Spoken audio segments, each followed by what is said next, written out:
Hi అండి, నమస్తే. Welcome to ఐరో హోమ్ స్టైల్ కుకింగ్. ఈరోజు చాలా సింపుల్గా అయిపోయే బ్రేక్ఫాస్ట్ చూపిద్దాం అనుకుంటున్నాను.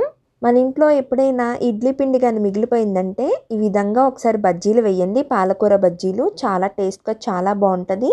పాలకూర కూడా హెల్త్కి మంచిది కాబట్టి నేను చెప్పిన విధంగా ఒకసారి ఇలా ట్రై చేయండి. చూసారు కదా పాలకూర బజ్జీలు ఎంత బాగా వచ్చాయో. ఒకసారి ఇలా ట్రై చేయండి, మీకైతే చాలా బాగా నచ్చుతుంది. ఇంకా లేట్ చేయకుండా ఎలా తయారు చేయాలో చూద్దామా. మరి మనము ఇడ్లీలు వేయగా మిగిలిపోయిన పిండిని మనం ఇప్పుడు తీసుకున్నాం కదా, నైట్ మొత్తం కూడా బయటే పెట్టినట్టయితే ఇడ్లీ పిండి కూడా బాగా పులుస్తుంది కాబట్టి బజ్జీలు కూడా చాలా బాగా వస్తాయి అన్నమాట. నేనైతే ఈ గిన్నెలోకి కొంచెం తీసుకున్నాను. అలాగే ఒక కప్పు గోధుమ పిండి వేసుకుంటున్నాను. మీరు కావాలంటే ఆ ప్లేస్లో మైదా పిండి అయినా వేసుకోవచ్చు. నేనైతే ఒక కప్పు గోధుమ పిండి వేసుకుంటున్నాను. అలాగే నీట్గా కడిగి వాష్ చేసిన ఒక కట్ట పాలకూర కూడా వేసుకుంటున్నాను. సన్నగా కట్ చేసిన పాలకూర కట్ట నేను ఇప్పుడు అందులోకి వేసుకుంటున్నాను. కట్ చేసిన మొత్తం కూడా వేసుకుంటున్నాను. అలాగే నేను ఇప్పుడు ఇందులోకి ఒక పెద్ద సైజు ఉల్లిపాయ వేసుకుంటున్నాను. సన్నగా కట్ చేసిన ఉల్లిపాయలు వేసుకుంటున్నాను. ఒక 5-6 పచ్చిమిరపకాయలు వేసుకున్నాను.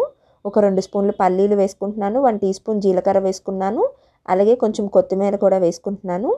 కరివేపాకు కూడా వేసుకుంటున్నాను. ఇప్పుడు నేను ఇందులోకి రుచికి సరిపడ సాల్ట్ వేసుకుంటున్నాను. అలాగే కొంచెం నేను ఇందులోకి వంట సోడా వేస్తున్నాను. వంట సోడా వేస్తే చాలా బాగా వస్తాయి. ఒకసారి అన్నీ వేసుకున్నాం కదా, ఇప్పుడు ఒకసారి మొత్తం బాగా కలిసేలాగా కలుపుకుందాము. మనం వాటర్ అనేది వేయాల్సిన అవసరం లేదు. ఇడ్లీ పిండిలో ఉన్న వాటర్తోనే సరిపోతుంది అనమాట. మనకి ఏమైనా కొంచెం పిండి పట్టినట్టయితే వేసుకోవచ్చు.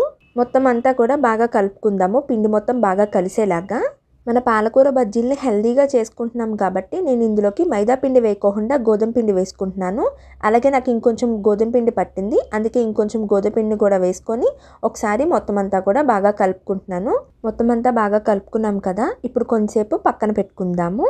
ఇప్పుడు డీప్ ఫ్రైకి ఆయిల్ పెట్టుకుందాము. ఆయిల్ బాగా హీట్ అయిన తర్వాత మంట మీడియం ఫ్లేమ్లోకి టర్న్ చేసుకొని పిండిని తీసుకొని కొంచెం కొంచెంగా బజ్జీలని వేసుకుందాము. బజ్జీలు వేసిన వెంటనే కదపకుండా కొంచెం ఫ్రై అయిన తర్వాత అప్పుడు అటు ఇటు టర్న్ చేసుకుంటూ ఫ్రై చేసుకుందాము. కొంచెం ఫ్రై అయినాయి కదా, మంట మీడియం ఫ్లేమ్లోకే టర్న్ చేసుకొని ఇప్పుడు రెండు వైపులా బాగా కాలేలాగా కాల్చుకుందాము, ఫ్రై చేసుకుందాము. పాలకూర బజ్జీలు లోపల దాకా ఫ్రై అవ్వాలి కాబట్టి మంట హై టు మీడియం ఫ్లేమ్లోకి టర్న్ చేసుకుంటూ ఈవెన్గా ఫ్రై చేసుకుందాము, మాడిపోకుండా. చూసారు కదా మన పాలకూర బజ్జీలు కూడా మంచి గోల్డెన్ కలర్లోకి వస్తున్నాయి. చూసారు కదా మన పాలకూర బజ్జీలు కూడా మంచి గోల్డెన్ కలర్లోకి వచ్చేసాయి. ఇప్పుడు నేను సర్వింగ్ ప్లేట్లోకి తీసేసుకుంటున్నాను.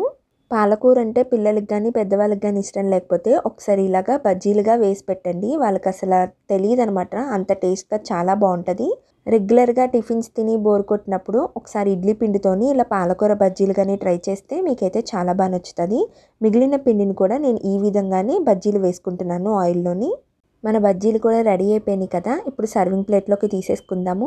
అంతేనండి, simple and easy healthy breakfast ready అయిపోయింది. పాలకూర బజ్జీలు ఒకసారి ఇలా తప్పకుండా ట్రై చేసి చూడండి, మీకైతే చాలా బాగా నచ్చుతుంది. నోరూరించే పాలకూర బజ్జీలు కూడా రెడీ అయిపోయినాయి కదా. మార్నింగ్ బ్రేక్ఫాస్ట్గా కానీ ఈవినింగ్ స్నాక్స్గా కూడా తీసుకోవచ్చు. చాలా టేస్ట్గా చాలా బాగుంటుంది. మా వీడియోస్ ఎవరైనా కొత్తగా చూస్తున్నట్టయితే ఛానల్ని సబ్స్క్రైబ్ చేసుకొని పక్కన ఉన్న బెల్ ఐకాన్ని క్లిక్ చేయండి. మా నోటిఫికేషన్స్ మీకు వస్తాయి. Thanks for watching.